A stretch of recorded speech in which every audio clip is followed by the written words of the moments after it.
Hi, welcome to Tuesday Tips.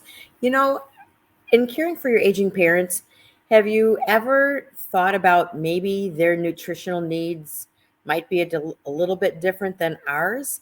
As we age, our metabolism changes, everything changes, with us as we age. So our nutritional requirements and what we eat and drink, that changes as well. And so sometimes we have to just be cognizant of the fact of some of those nutritional changes. So as we're helping our aging parents prepare groceries or buy groceries or help them prepare meals or to look at how we can help supplement their meals for them, I think it's important just to know a few tips. So we're just going to look at 5 different nutritional tips and strategies when helping, manage the care of your aging parents. So let's go ahead and get started.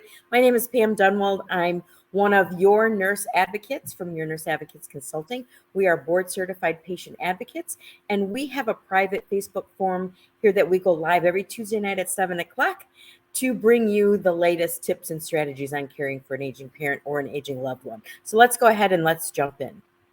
All right, so the first one would be the fact that they really still need adequate protein intake.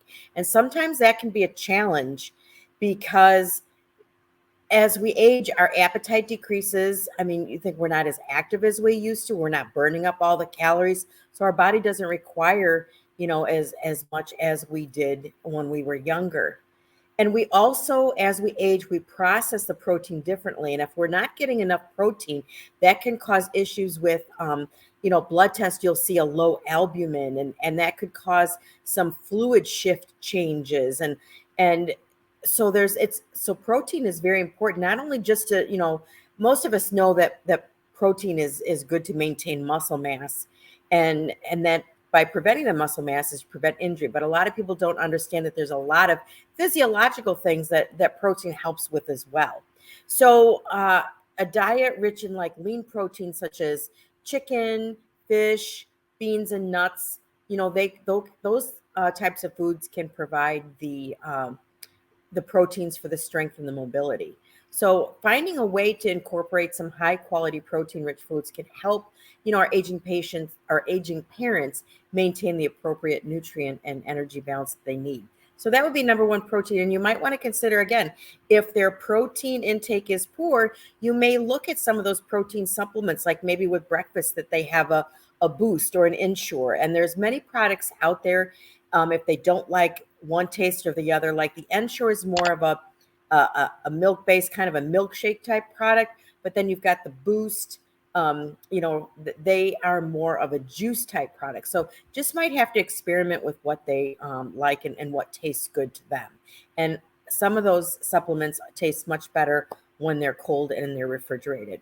So proper fluid intake would be number 2. This is a big one as well. Staying hydrated, especially now in the summer months. We're in a really hot period now, and it's really crucial for seniors because dehydration can lead to not only weakness and fatigue, but it can result in a cognitive decline, some in confusion, and also some other health complications. One of the things with women as we age and get to be elderly, we're not drinking enough water. I can't tell you, we see over and over in the hospital the amount of women, with urinary tract infections as women age is so much more. And that's because we're not drinking enough water. And when we don't drink enough water, that urine that we do make sits in the bladder, that warm, moist environment that is a great habitat to grow some bacteria. So as people, that's why one of the reasons why women, as they age, they're more subject to urinary tract infections, because they're not drinking enough water and they're not peeing, they're not keeping everything flushed out. So still, 8 glasses of water a day or other healthy fluids, can help reduce the risk of any adverse effects.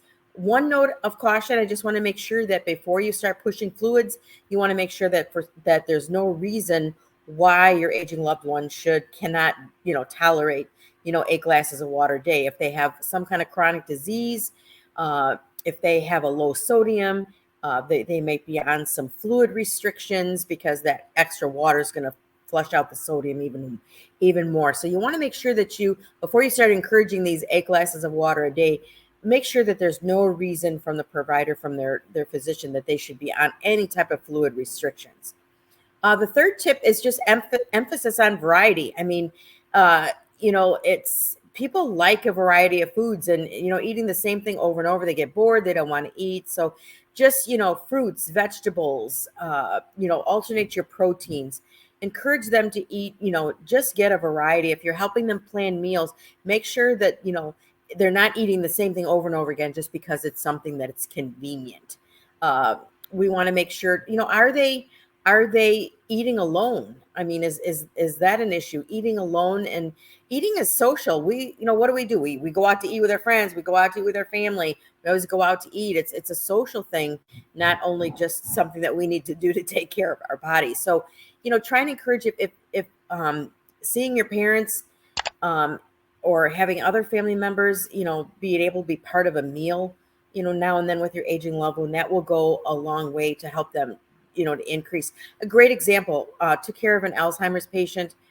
Uh, if you sat down and you sat a plate in front of her, she wouldn't eat. She'd sit there and she'd look around, and we'd say, oh, come on, you got to eat. So family, we made a habit where there was one family member, or even if it was a caregiver, they would sit down and eat a meal with her. And if there was someone sitting at the table with her, she would eat her meal because she would do what everybody was doing, and it was natural to eat. But put that meal in front of her if she was the only one at the table, and she wouldn't eat anything. All right, so let's move on to tip number 4. Mind their food safety. As we get older, we become more susceptible to foodborne diseases. So make sure that things aren't sitting in the fridge getting moldy. The milk's not going sour.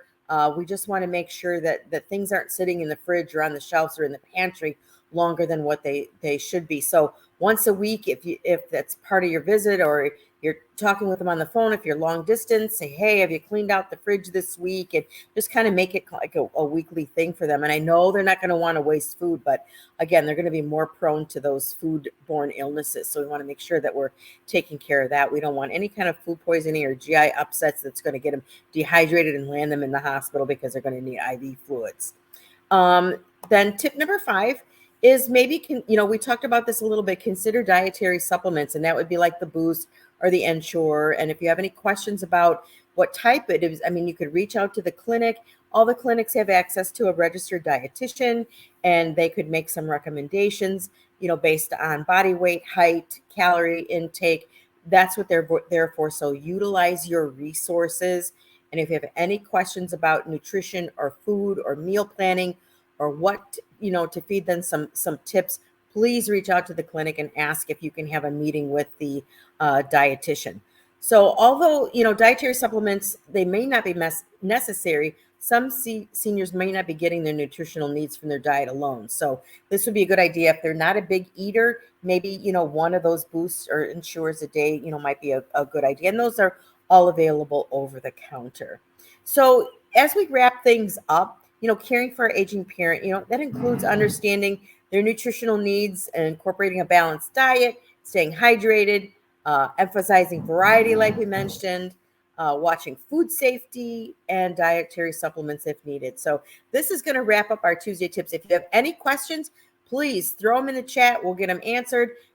Please consider joining us on our private Facebook group. We always have the link to that in the video description, and come and join us. And we just talk everything speaking out on care for your aging parents. So we hope you see you in the forum, but we'll see you back for the next Tuesday tips. Take care.